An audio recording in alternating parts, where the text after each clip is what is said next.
Hello, hello, hello, hello, Instagram Live. It's Deborah Francis White, and we are on the new normal. Yes, that's right. This is television now. This is how all television is made. I've watched Graham Norton. It's how it's made. I've watched the MASH report. It's just how it's done now.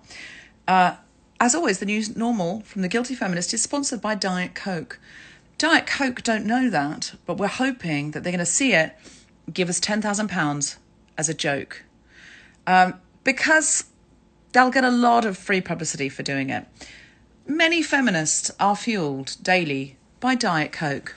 Now, today our guest is the incredible Yassmin Abdel-Magied. Would you like to meet her? Of course you would. Hello from our Guilty Feminist in Glasgow. Okay, let me just pop up and see if I can... No, she's not on yet. So I'll wait a bit longer. This is our Diet Coke break. Exactly. This is the new Diet Coke break. The new normal is the new Diet Coke break. 6 o'clock every night, just before the vodka break. It's just how it works. At some point, I'll just put some vodka in it. Let's see if Yassmin is there. No, she's not. Okay. So let me see what people are talking about. Just listening to the new podcast. That's lovely. Comes out on a Monday. Aha, here's Yassmin, and she is asked to join. Okay, there we go. And yeah, will be joining us in 5, 4, 3. This is how we make TV now. There you go. It's Hey. Hi. I'm so sorry. That's okay. Don't worry at all. I busked like a fucking pro. How are you? You did well. Well, I've put on lipstick for the first time in weeks, so I'm feeling fabulous right in this very moment. So going to go and put makeup on, and I just couldn't get upstairs. I was just like, they've seen me before. They know. They'll see me before. I'm still in my gym clothes. I mean, that's where we're at. But look, it's a sunny day. There's my It's bookcases. such a nice day. Cute. Pretend. Look. See? It's as good as having makeup on.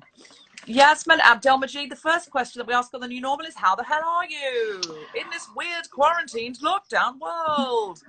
Honestly, when people ask me, I just say I'm fine, because how does one compress all of the feels that this strange, weird quarantine time brings? You don't need to. We're going to break it down into a series of questions, babe.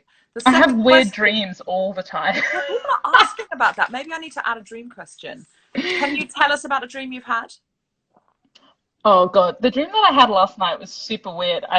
There was another man in bed with my husband who I kissed, and we were trapped in a house, and they accused me of plagiarism. There was a lot going on. I can't think what that could possibly mean. I wonder. It's possible. Very stressful. Same man in the dream. Is that? I don't know if she just means same with me, man, or that man has also entered my dream. Same man. I think it's just sort of lack of people, so we're looking for, where are the extra people? Oh, there's a new man in my bed. Someone says, I had a dream that I took MDMA and the trip I got from it kept going when I woke up. Oh, is it possible you actually took MDMA, went to bed, thought it was a dream? Just going to put that out there as a problem. There might be more to that, yeah. There's something going on there. Yassmin, have you got a new I'm a Feminist butts out of this situation? I do. I mean, I'm guessing that other people have said this. I'm a feminist, but I do believe that beauty parlors are an essential service. And also, I'm a feminist, but in times of crisis, I turn into like a terrible 90s, 50s housewife. Not like a good one that cleans all the time, just one that bakes, eats all the food that she's baking, and occasionally knits. Look, I knitted a beanie. Oh, that sounds like a lovely 1950s housewife. Can I tell you that? Knits is better than one who No. cleans. I knitted from midnight to 6 a.m. That's not a normal time to knit. You can't eat a clean floor, and you can't wear a clean bath on your head. I'm going to go with that. That makes me feel better. Thank you. Can't sit down at the end of the day and think, oh, what have we got to eat in front of the TV? Oh, what about that dusted mantelpiece? What about that hoovered rug? No, but a big pile of banana bread. Yes, do you have any coping strategies? And these, you may have already told us what yours are. They may be knitting and baking, just something to keep you on an evenish keel when your keel gets uneven. The other thing that I've done is the beginning of lockdown, I bought a drill, and I've been putting up shelves like there is no tomorrow. I've How been many shelves drilling. do you need? Well, we have one, two. Hold up. I put these invisible shelves up. Oh, and we're So I cutting don't know if straight you to can anything see. to show us. Oh, oh, Fabulous and then work. more invisible Oh shelves my there. And then God. there's some. Literally, I put up 1, 2, 3, 4, 5, 6, Love 7, those. 8, 9, 10, 11, 12 shelves I put up, which is pretty hard into concrete walls. Um, But not for you, because you've got a drill, which is what I've we got all a need. drill. And I Hmm. feel in quarantine, the drill is a metaphor, and the concrete walls are also a metaphor. And those shelves, really, did you need 12? Probably not. But why Did did you put I? 12 Yeah. up? Because it was really fun drilling holes in walls. Um, Anything you're surprised by the way humanity has responded or you've responded? People, I realize that I'm actually a real cynic. Like everyone's like, oh my God, we should, isn't it great that people are coming together? This is a time when everyone's sharing. I'm Mm. like, just you wait, just you wait. I don't, You've turned I'm into a just life of like, Doolittle. right. I'm like, oh, all these, this is an awful part of me. All these people are like clapping for the NHS. Well, did they vote for the Tories? And is this really just a state-sponsored way for us to somehow, not focus on the? I'm just a cynic. I'm a cynic. It's See, terrible. I love the clapping for the NHS, and I think I cannot vote Tory and clap. So I love it. But I do know what you mean. And I did see an argument the other day that was like, we're sort of normalizing this sort of self-sacrifice that the medics are making by going, we applaud it so that it's sentimental, that medics are being Right. ill-equipped and dying. So I think It's that there like, side let's is just a provide them useful with thing to think about. proper infrastructure and support so they Well, I don't think have in the to kill meantime, themselves. I think if we get the clapping right, I think the clapping, if we get the clapping right, the clapping is a message to the government. This is what, because they do care about votes, and this is They what do. people care about. So if we come out into the street and we clap, when COVID is under control, the nurses can come out and name their price. And I hope they do. I I hope hope they so. say, I well, hope none of us are so. going back. We've all risked our lives. Some of our number have died. We are not going back for this pathetic amount of money. Cancel all our student debt and double our money. And everyone would back them. Everyone would I back hope so. them. I really Well, hope. and the I clapping mean, would. you're clearly the optimist in this conversation. This is good. My glass is half full of COVID and yours is half empty. The other way round, though, ironic. Um, have you got any routine at all? Is there anything you do? Do you have to put on, a certain, something in the morning to make you feel like the day has started? Something that's one pair of pajamas into another? Anything Honestly, you do or don't do?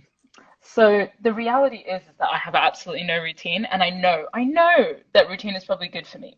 And like the days that I get up early and do things, I feel great.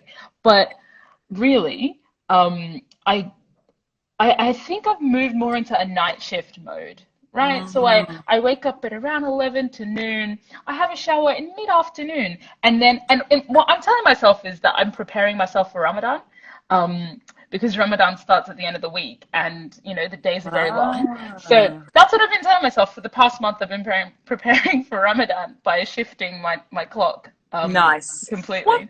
to be honest, I do think whatever works for you, and that's the joy of the new normal, is of this show rather than the concept of the new normal, is that we've heard so many different from, yes, I've now got this really rigid routine that I have to actually, Grace Petrie saying, I really like to get dressed once a day, and it's all very different, but then she had the thing of, doing a song every evening, or, there's all sorts of Mm. different ways that we do plug in without realizing it to something that anchors us.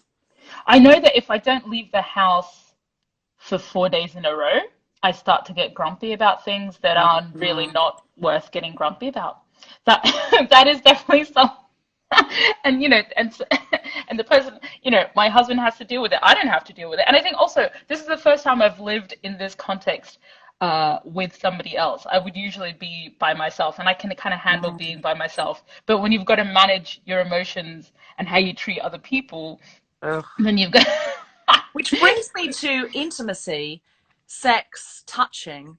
Uh, Yassmin, if only we could. It is. Do you think it's going to change society's view of it? Do you think there's going to be lots of wild parties after this, or people are going to be like, oh, I've changed my boundaries now, and I've changed the way I think Yeah. about erotica as opposed to just jumping into bed with someone off Tinder? Is it going to change the way relationships relate, couples relate, because they've had all this intense time together and maybe reconnected or disconnected? So, I think it really depends how you spent lockdown. If you spent lockdown by yourself, I think all my friends that are either by themselves or just with flatmates who they're not sleeping with are very, very, very horny. But I think to be honest, I think, in my mind before lockdown, I was like, yeah, if I'm, locked in a house with the person that I love and find attractive for months at a time, all we'll do is, get jiggy with it. It's not true. It's not true.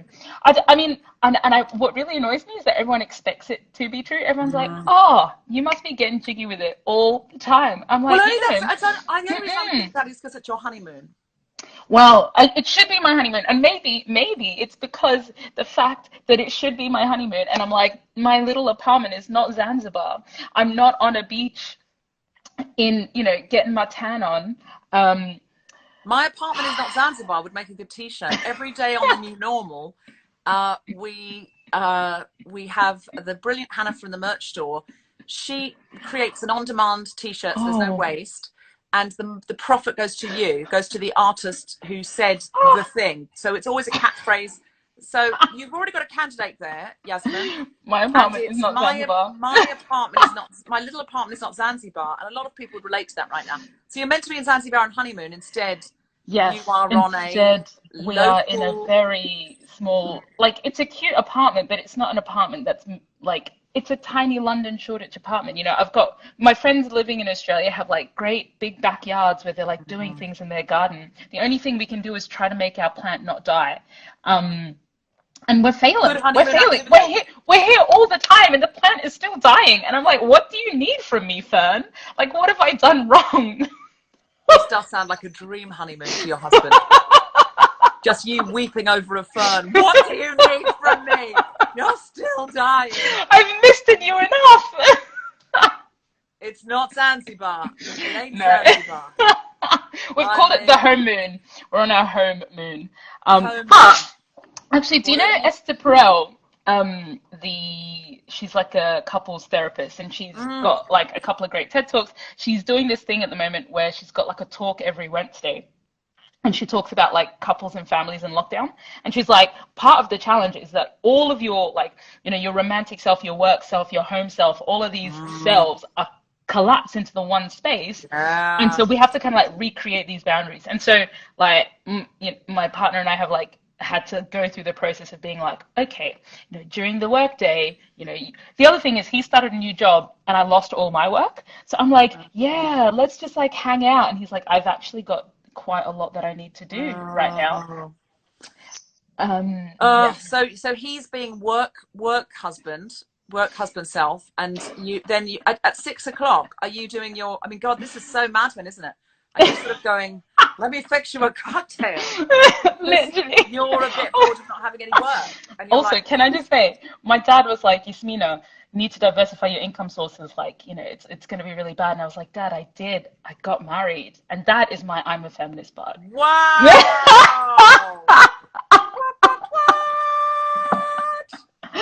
I know, it's terrible. It's terrible. And a freaking half. Wow. I should know them by now. Can you bask, please, Yassmin? Hold on. Yeah. No worries. Want to see Toast by Cat?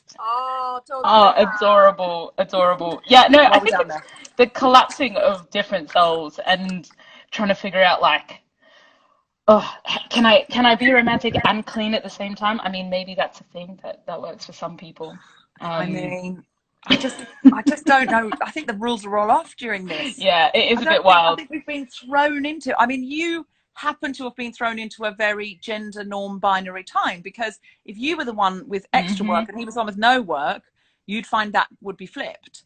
But to be honest, that would be what I would be more comfortable with as well, because that's been our dynamic. I know you.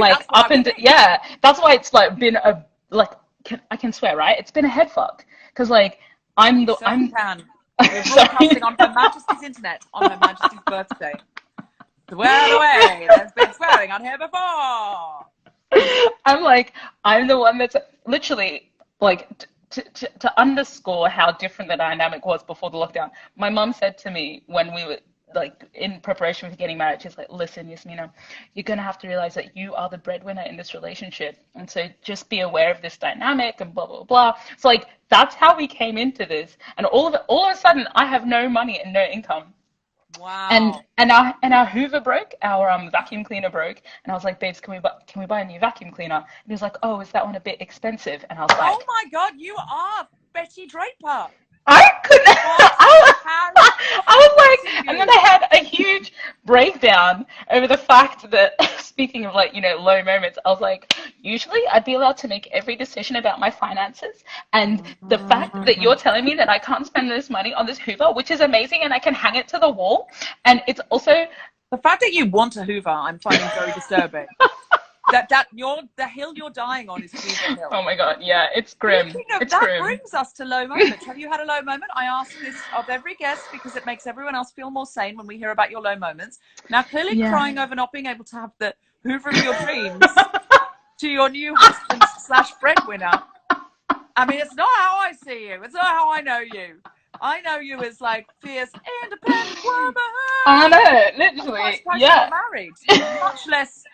If I can't have this Hoover, oh, what have I got to do all day? Well, you got to work and see your floozies. I don't know what has happened. No, it's literally. So I think everything in this kind of, like, I'm used to having all my work disappear, right? That's happened once before. Regular listeners of your show will know that, I've been down this route before. So I kind of went, like, all my work and travel started disappearing. I was like, okay, I can understand this. But then the reality that, two realities. One was that, like, I no longer had financial independence, and that's something that's, like, always been super, super, super important. And because I'm not a citizen of the UK, I don't qualify for any of the government support, and I can't qualify for any government support in Australia. So I was like, all right, it's just, I have to depend on someone else, and I, like, have never, the last time I had to do that was when I was, like, 15, 16. For better and for worse, you would do it for him. It's true. But tell him to buy you a Hoover and then buy himself something pretty something nice. But what I will say is that it'll be tiny things that trigger, like, I'll tell you a particularly low moment the other day. It's so bizarre. So my partner doesn't have social media, and I was talking to him about another guy who doesn't have social media, and I was like, oh, he doesn't have social media, and my partner was like, oh, good for him, and I was like, wait a minute, what are you trying to say? Are you trying to say that the value of that people who are on social media are not good people? He was like, wait, what? And I was like, and then I picked this huge, enormous fight and started bawling my eyes out because I was like, you don't value the work that I do, blah, blah, blah, blah. And poor guy was just like, I just think I don't, and I was like, yeah, the thing is, the people who can not be on social media are men like you, folks with privilege, And was he like, I just meant good for you? Literally. He was like, I was being very specific. That doesn't commit me to a whole statement. I'm like, you don't even know what you started right here. And it just descended. Wow. And I think, it's small things like that tend straws, camel's backs. And I like to think that, I've got I was like that in the first week. But I was getting hysterical over, like, technology not working and stuff, and really crying in the first week. I found it so difficult, like almost like really horrible. I'm better now, but I should still expect moments, and I don't know how I'm going to be in a week because I feel like I've got another week of sanity in me, and then I don't know where it's going to go. If I'm still here in 3 months' time, I think there's a big difference between 6 weeks versus 6 months. Also, when I used to work on, I've locked myself away before. It isn't the same because I have the choice, but I have gone through periods of less human contact. No, never. So I couldn't go and type in a cafe or go to yoga, but I have experienced deliberate solitude for periods of time, but not for like 3 months ever in my life. Yeah. People are really loving our glasses, by the way. Mine are Trelise Cooper, a New Zealand designer. I reference her literally every day on social media. Your husband will hate me. Because people, all they do is ask me where I get my glasses from. That's 90% of my career. And at Charlize Cooper, I will be accepting new eyewear under these circumstances. They're reading glasses and they're good for screens. That's why I always wear them on screens. 1.5. I'm at 1.5. So if you could send me any new glasses, I'd really appreciate it. And also, Diet Coke. Where did you get your glasses? Mine are from Ace and Tate, which is very shortish. I don't know who the designers are, but what I will say is that I'm like negative 4 point something in glasses. So like if I lived in the Middle Ages, I would have died. I would have not seen, there would have been like an attacker coming towards me and I wouldn't have been able to see the attacker because I'm that vision impaired. Okay. So I am very sorry to tell you that last time I went to the optician, I do need reading glasses, but my regular vision is, wait for it, better than 2020. I didn't know you could have better than 2020. That's not even fair. I said, what is better than 2020? Is it 2020 perfect? He said, no, 2020 is just very good standard. It's like the best people usually are, but yours is better than 2020. So I am A star. I have first class vision, but to now just reading and screens. And it was screens that did it to me. I never needed reading glasses, really? but now unfortunately I spend 17 hours a day on my phone, and there's nothing I can do about that, and that's what's happening. Yeah. So, can I ask you, is there a piece of online feminism that you would like us to help you with? Not particularly me at this point in time, but I know that you sort of like direct people to support different charities and so on. My recommendation would be to support your local women's refuge. There's also refuge.co.uk or Sisters Uncut if you're in the UK, and you can donate to them or sort of even like get involved in them. But generally, like, violence against women and children in this time is a real serious issue, and I'm sure it's been mentioned on your show many times before. But we should mention it every day. So, are you going to make those stories, or did you send the links to me? Yes, I'll make some stories, and then then I'll do a swipe up function so that you can swipe up to support. If you don't have any money, that's okay. Amplifying, following, telling somebody else, sending it forward, tweeting about it. That is amazing, because some people have more expendable income than usual because they don't have anywhere to spend their regular salary.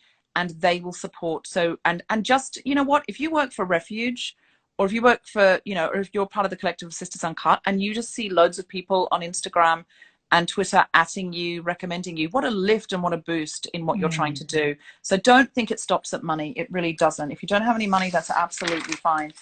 Just validating. Well done, you guys. We're thinking of you. We're rooting for you. Everyone should look at this, check this out, give money if you've got. It means so much. Can I ask if you hope humanity will learn anything from this? Have you got any hopes? Now, I know you're a cynic. I know that. I'm a hopeful cynic. The environment is so much better. Do you think we're going to go? People like the animals are everywhere. Talking about coping mechanisms, my new coping mechanism is TikTok. Because, and TikTok has shown me that the youth, the youth are all right, and they're surviving, and even though things are super grim for them, they're still dancing and joyful. But to be quite honest, like, serious hat / hijab on, I am like in serious headscarf on. I'm involved in lots of with your feminist hijab on. With my feminist hijab.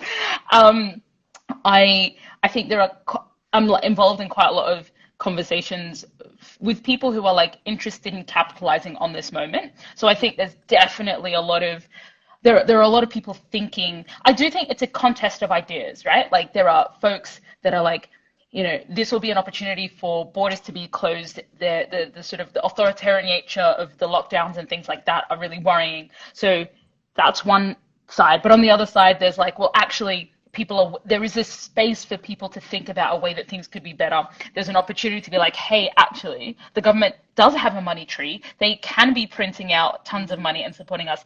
So that is a possibility. I do have hope that there can be change. I think it won't be easy, but like, when is change ever easy, right? Also, I think that I guess there's for a lot of people, and obviously not everyone's in this situation, but for a lot of people, they have space to think about possibilities that they hadn't thought about before. And I remember speaking to a friend of mine who had always kind of been involved in like social sort of like impact stuff, and she was like, I just never realized that it was possible for the government to give this much money. I didn't realize that it was possible for the government to cancel the NHS debt. So like, I think all of a sudden people are seeing that things are possible and having the space to imagine and to dream. And also, they're getting involved in their local community. They're going to the local shops in ways they never had to. So there's kind of like the macro high level and the kind of micro of like, oh, now I know my neighbors. Like I got really involved in organizing the mutual aid stuff. And all of a sudden, I actually know my neighbors, you know, in London. Local community. And also, just the fact that so much trade has been paused for human life and to protect the health service around the world. I'm like, wow, like, I'm surprised governments have done this. I'm surprised. I mean, I understand they really have to, and they absolutely wouldn't if they hadn't. But I'm still surprised that under a capitalist system, that they've taken it as seriously as they have. And when I see those protests in America of people saying, "Give me liberty or give me death," and I'm like, it's not really your death, though, is it? It's give me liberty or give me the death of like, my neighbours and our healthcare professionals. Like, please. The American context is so strange, and I also think that like I really feel for people living there because, you know, at least we have an NHS here. You know, at least even if it's overwhelmed, the idea that like I was listening to a podcast about the situation in the US, and they were like, we have to realize that we have to remember that hospitals are companies and they have to make money. And I was like, whoa, the fact that that's your starting assumption. It's such a terrible, money should never, medicine should never be part of capitalism. The Michael Moore documentary Sicko, often I don't like Michael Moore's arguments. I like some of the things he highlights, but I find him very simplistic. And I'm like, that's not really thought through. Yeah. But his argument in Sicko is phenomenal, which is companies have a limited company has to put its shareholders first. By law, that's what you're meant to be doing, is making money for your shareholders. And therefore, as soon as you say a hospital, a pharmaceutical company, that kind of thing, as soon as they've got to put their shareholders first, they have to, it's against the Hippocratic Oath. And it's such a good argument that they need to be denying care if they'll make more money for their shareholders. They need to be giving people tests they don't need if it'll make more money for their shareholders. It's terrifying. And that's why that kind of the paying for your medical insurance is so corrupt, and thank God we don't have it. And I think hopefully this will be a wake-up call to Australia and the United Kingdom for everyone to go, oh, we really need this. Like, please, we'll only vote for someone who will protect this, hopefully. Any habits you might take forward? Are you going to be saying, well, you know, screw waxing, or can this meeting be a Zoom call, please? You know, I do think I might have more Zoom chats, especially with folks that, you know, maybe have to come from out of town or whatever. But, you know, I'm a little bit Zoom chatted out, to be honest. I mean, as soon as this is over, we're going to be off it. But then I think we're going to be like, I think we're going to say, let's have the odd house party on a Wednesday night when no one can be asked to go out. I think there's going to be a balance, right? We could still have a drink together. Exactly. And I think that's quite cool. Let's be honest, I'm not going south of the river if that's where you live. It's not going to happen. It's never going to happen. I would have to love you so much. And even then, it's not going to even then. There are some people I desperately love. There are some people I would die for, but would not go to South London for. Like and that is the truth. In North London, but I wouldn't go to South But you wouldn't London. Cross the river. I mean, it's excessive. Can I die for you here? Can it be a local death? If so, I'm always there for you. But if it involves a tube journey of that magnitude and there's 2 changes, or an Uber journey over a certain price, I'm questioning it. How close are we? I once had a... Oh, sorry, you go. No, I was going to say, I once had a professional meeting in South London, and I thought it had a transport system like everywhere else in the city. And I was like half an hour late. I was half an hour late, and I left an hour early because I knew it would be difficult. And then I ended up getting out of the cab and just running until I got to the meeting. Because I was like, this is anyway. No, Jonkel I couldn't do it. South of the river is glorious. Sorry, Jonkel, you know I've been to your house. And you know what that means now. The fact that I've been to your house. Jonkel is outside London. I want that on the record, and I've still been to her house. That really says a lot about the friendship. Can I ask any Uh, books that we should be reading? so I have only been reading serious books, but this is a great book. It's called Bordering Britain. Oh, It's Law, Race, and Empire, and it's kind of like it kind of talks about what really it looks at the kind of immigration law in the UK and how it's an extension of empire, and it looks at colonialism in a really interesting way. So if you're like interested in a really sort of like deep read about race and law and empire, 100% recommend. I also have been watching quite a lot of shows, quite a lot of television. Um, I can I'll just name a yes. few. I've been in a Can, bit. Oh, sorry, go ahead. no, I just want to say, people are saying the South is underrated. Just to be clear, if I lived in South London, I wouldn't You would come to think so North too. London. It's not about Yeah. South London not being no good. It's about everyone staying in their zone in London. And it's if I lived in South London, which I might at some point, I don't want to come up here. It's just the length. It's just London is too large. So It's can I it just might it's sometimes easier for me to go to Paris than it is it Croydon. completely is for me. I live around I can walk to the Eurostar in St Pancras. I have many times walked back from the Eurostar. Much easier for me to get to Paris than it So is I for think that me just to sums it get up. to, I don't know, Kennington. Much easier. So I'm not complaining, and I don't want anyone writing in and going, you said you hated South London, you're not a real feminist. I believe Londoners, so the circle of operation is too large, and I believe Londoners stay in their They neighbourhoods. do. They do. That's what the joke is about, and it is a joke. Of course, I've been to South London to see a friend. It's happened more than once. I've got photographic evidence. Tell us more about your television shows before I get Okay. cancelled. Geographically cancelled. Only Geographically cancelled by cancelled. people in South London. North Londoners are like, we hear you, sister. Yeah, North Londoners are like, yeah, we're pretty much in the same boat. So I've been down a real broad recommendations. His Dark Materials, if you haven't seen it, is the series based on the Philip Pullman books. Very, very good. Okay. I've also been down a big legal kind of rabbit hole. So I watched a show called Silk, which is quite Oh. good. Which is, if and Line of Duty, these are all kind of like BBC classics. Mm-hmm. Dublin Murders, another one. I tried watching Tiger King, folks. Really, it was a lot. It was excessive. I've only done 3 eps, and I don't know if Tom keeps saying, shall we watch another ep? And I'm like, it's depressing me. It's making Yeah, me no, I sad. couldn't But finish it. I couldn't I do it. I will go back in because I want to be a loyal quarantine buddy to Selinsky because he does a lot of things for me.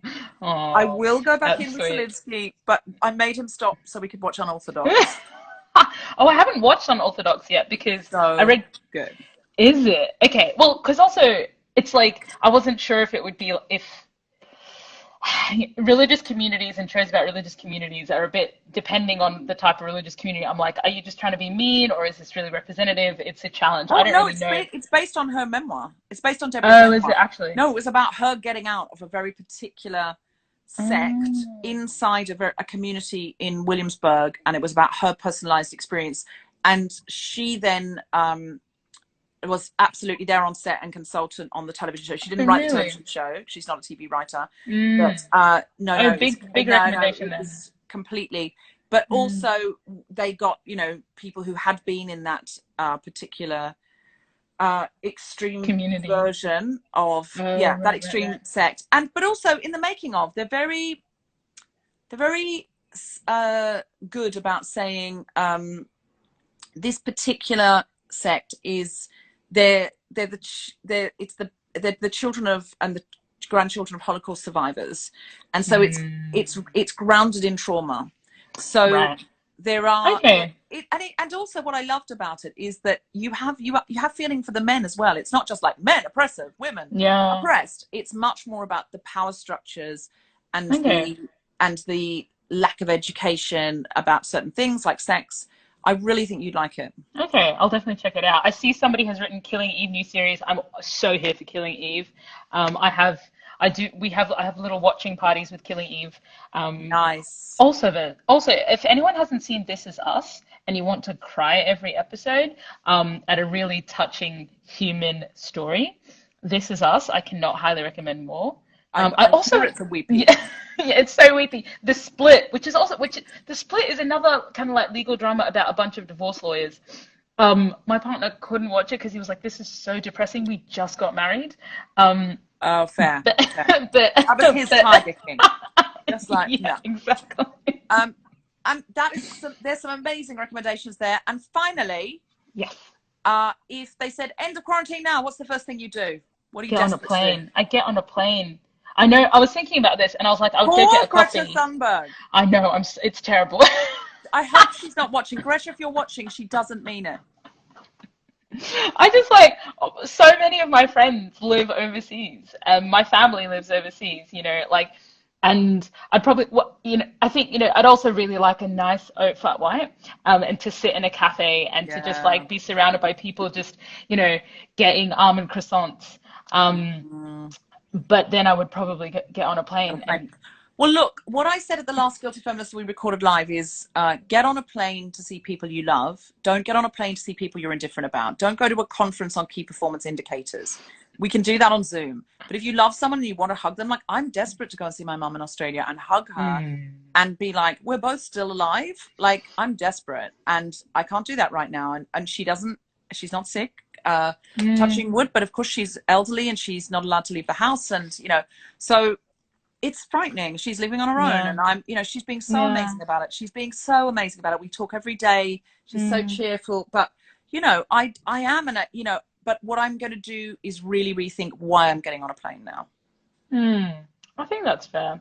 I do think though, this is something that I'm really torn about, to be honest, because I think that there are all sorts of, I think reducing our flight travel is something that's like, it's like getting a cute cup. It's something that we can like think about and do. But I don't think it's the answer. And so I often toss between like placing my energy on how do we tackle structural issues like related to climate change versus I really want to go to Zanzibar for my honeymoon. Like, are people going to guilt Uh, me about that plane trip? I I don't mean, know. I think they will. I mean, This is another one of those buckets for me. I'm not now because I'm a charming host, Yeah. and I would be so hypocritical too because I just toured. I toured all over America and Australia and stuff, but I do think it turns out we don't have to take all of those flights all of that time. Like it turns out all of the business trips can actually be done by Zoom. So I think if we only put on half the planes that we had on, that would make a big old change to the environment. I mean, the It's climate only, change scientists yeah. do say it would make a huge difference. If we quit eating meat or we all ate very little, everyone who could afford to, in parts of the world that could afford to, ate very, very little meat to no meat, and we all stopped taking unnecessary flights, it would slow it very significantly. So we can take some control. Yes, it is structural, and yes, we do need governments to do more, and we do need Donald Trump not to be president. But there are things we can do, and I hope we do take some of those from this. I am not banning your honeymoon to Zanzibar. I understand that your little apartment is not Zanzibar. Maybe, yeah. We'll see. I mean, I'm also broke, so there's no flying happening anytime soon. You spent all your money on the fancy Hoover. I did. I actually did. It's You a did. You Dyson, and got the it's fancy got. Hoover. I got the fancy Hoover I'm because so I was like, happy you this did is the that. hill I'm gonna die on. This is the fancy Hoover is the hill I'm going to die on. Now, I'm sure Hannah's got lots of ideas for your T-shirt, but if anyone wants to, someone's saying, oh God, yes, ban cruise ships, I will do that. I'll get on that. I'll ban them immediately. What does it say? I will also be on a flight to Australia to see my sister because this has made me realize exactly how far away from her I am. Also, I'm mostly plant-based, so it counteracts it. Well, it would be good if we were all plant-based and we all didn't take flights, but I am not one to be saying that everyone else should do that when I am so far from that goal. Also, the oil price is so low. It's so wild. Oh, that's so nice. Someone says, can we all buy the merch store T-shirts to pay for her honeymoon, please? Oh, thank you. Yes. Oh, and also I'm making cameo videos for Choose Love. All the money goes to Choose Love. So I'll make a video for your friend, family member saying I'm a feminist but happy birthday, whatever it is that you want me to say within reason. I won't propose marriage to somebody. I will draw the line at that. So if you'd like to do that, check out my Cameo profile. I'll It's I'll currently come to South London for you is another great one. Yeah. Oh, I'll come to South London for you. Yeah, but did I say that though? It's got to be No, something no, you. I'm saying for that. That's like a video that you could do. Oh, yes, that's nice. I'd come to South London for you. Well, now you did say that, so I'll come to South London for you. Could be your t-shirt. So yeah, anything you want me to say, I'll say, and all the money goes to Choose Love. So please crack on there. Look at the full t-shirt range. They're really, really, really funny. You can go to guiltyfeminist.com. The stay-at-home t-shirts are there as part of our merch. Look at our other merch because that money goes into our pot for good things. Join our Patreon if you wouldn't mind supporting, because we used to sell tickets for the show and therefore we never asked the audience, we never asked the listeners for money, and we never sold advertising because we wanted to keep it feminist, and we tried to keep our ticket prices as reasonable as possible if people wanted to come to the live experience. And that's how we made a business from the Guilty Feminist, and it killed a lot of my other work because it became a full-time job. So that was the only way I could make a living after a while. Along with some writing work.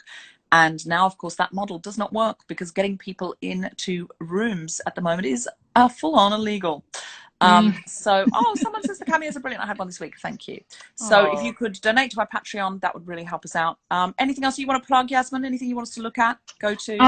I also have a Patreon, so if people want to check it out via my Instagram page. The other thing is my book, You Must Be Layla, which is for younger readers, like 9 to 13. I'm doing like recordings, read-alongs, so you can check out on my IGTV if you've got young kids or young girls or boys that you just want to like sit in front of it and get them to listen to a book that's hopefully a little bit funny. That's available. It's also on YouTube, so I can it's at link it. Yassmin with 2 S's. _A. _A. At Yassmin _A. Check out Yassmin Abdel-Magied. She's absolutely amazing. And tomorrow we will be here with Scarlett Curtis.